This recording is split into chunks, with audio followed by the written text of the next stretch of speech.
शिव पुराण श्री रुद्र संहिता तृतीय खंड अध्याय 29वां। शिवजी द्वारा हिमालय से पार्वती को मांगना।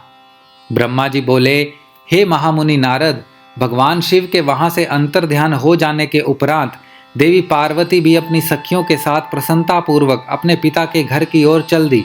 उनके आने का शुभ समाचार सुनकर देवी मैना और हिमालय बहुत प्रसन्न हुए और तुरंत सिंहासन से उठकर देवी पार्वती से मिलने के लिए चल दिए। उनके सभी भाई भी उनकी जय जयकार करते हुए उनसे मिलने के लिए आगे चले गए। देवी पार्वती अपने नगर के निकट पहुंची। वहां उन्होंने अपने माता पिता और भाइयों को नगर के मुख्य द्वार पर अपना इंतजार करते पाया।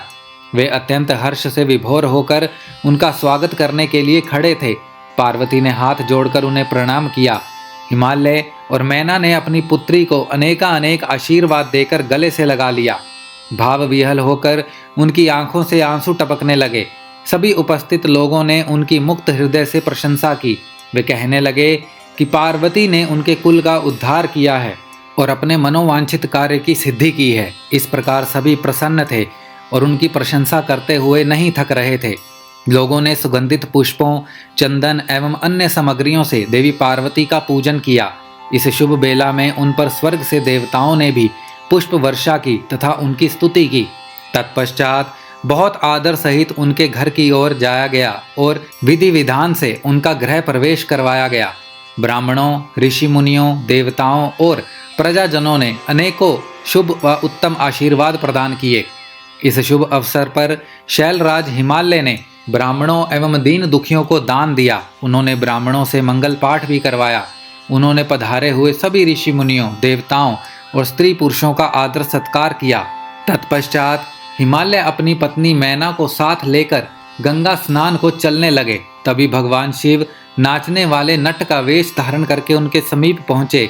उनके बाएं हाथ में सींग और दाहिने हाथ में डमरू था और पीठ पर कथरी रखी थी। उन्होंने सुंदर लाल वस्त्र पहने थे। नाचने गाने में वे पूर्णतः मग्न थे। नट रूप धारण किए हुए शिवजी ने बहुत सुंदर नृत्य किया और अनेक प्रकार के गीत गा कर सभी का मन मोह लिया। नृत्य करते समय वे बीच बीच में शंख और डमरू भी बजा रहे थे और मनोरम लीलाएं कर रहे थे। उनकी इस प्रकार की मन को हरने वाली लीलाएं देखने के लिए पूरे नगर के स्त्री पुरुष, बच्चे बूढ़े वहां आ गए।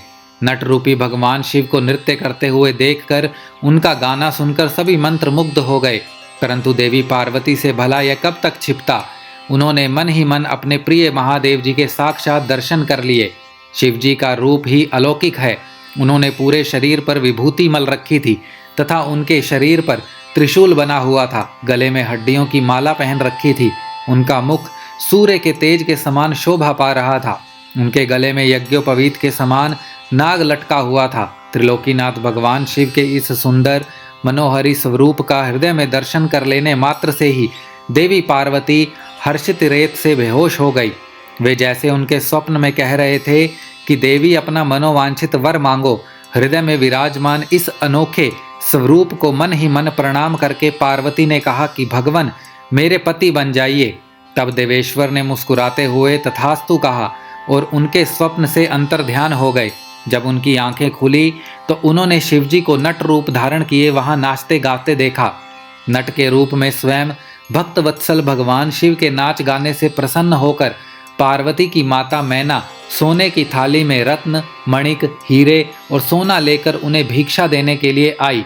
उनका ऐश्वर्य देखकर शिवजी बहुत प्रसन्न हुए, परंतु उन्होंने उन सुंदर रत्नों और आभूषणों को लेने से इनकार कर दिया। वे बोले, देवी, भला मुझे रत्नों और आभूषणों से क्या लेना देना। यदि आप मुझे कुछ देना ही चाहती हैं तो अपनी कन्या का दान दे दीजिए। यह कहकर वे पुनः नृत्य करने लगे। उनकी बातें सुनकर देवी मैना क्रोध से उफन उठी। वे उन्हें उसी समय वहां से निकालना चाहती थी कि तभी गिरिराज हिमालय भी गंगा स्नान करके वापस लौट आए। जब उनकी पत्नी मैना ने उन्हें सभी बातें बतलाई तो वे भी जल्द से जल्द नट को वहां से निकालने को तैयार हो गए। उन्होंने अपने सेवकों को नट को बाहर निकालने की आज्ञा दी, परंतु यह असंभव था। वे साक्षात शिव भले ही नट का रूप धारण किए हुए थे, परंतु उनका शरीर अद्भुत तेज से संपन्न था और वे परम तेजस्वी दिखाई दे रहे थे। उन्हें उठाकर निकाल फेंकना तो दूर की बात थी, उन्हें तो छूना भी कठिन था। तब उन्होंने मैना हिमालय को अनेक प्रकार की लीलाएं रचकर दिखाई। नट ने तुरंत ही श्री हरि विष्णु का रूप धारण कर लिया। उनके माथे पर किरीट, कानों में कुंडल और शरीर पर पीले वस्त्र अनोखी शोभा पा रहे थे। उनकी 4 भुजाएं थी। पूजा करते समय हिमालय और मैना ने जो पुष्प, गंध एवं अन्य वस्तुएं अर्पित की थी, वे सभी उनके शरीर और मस्तक पर शोभा पा रही थी। यह देखकर सभी आश्चर्यचकित हो गए। तत्पश्चात नट ने जगत की रचना करने वाले ब्रह्मा जी का चतुर्मुख रूप धारण कर लिया। उनका शरीर लाल रंग का था और वे वैदिक मंत्रों का उच्चारण कर रहे थे। उन सभी ने उस नट भक्त वत्सल भगवान शिव के उत्तम रूप को देखा। उनके साथ देवी पार्वती भी थी।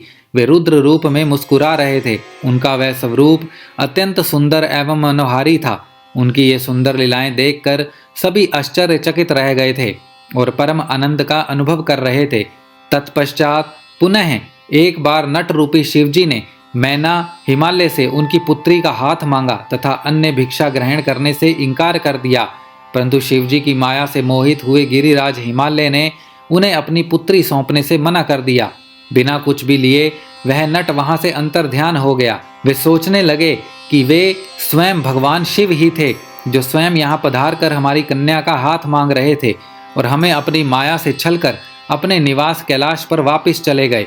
यह सोचकर हिमालय और मैना दोनों ही एक पल को बहुत प्रसन्न हुए, परंतु अगले ही पल यह सोचकर उदास हो गए कि हमने स्वयं साक्षात शिवजी को बिना कुछ दिए और उनका आदर सम्मान किए बिना ही खाली हाथ अपने द्वार से लौटा दिया। वे अत्यंत व्याकुल हो उठे।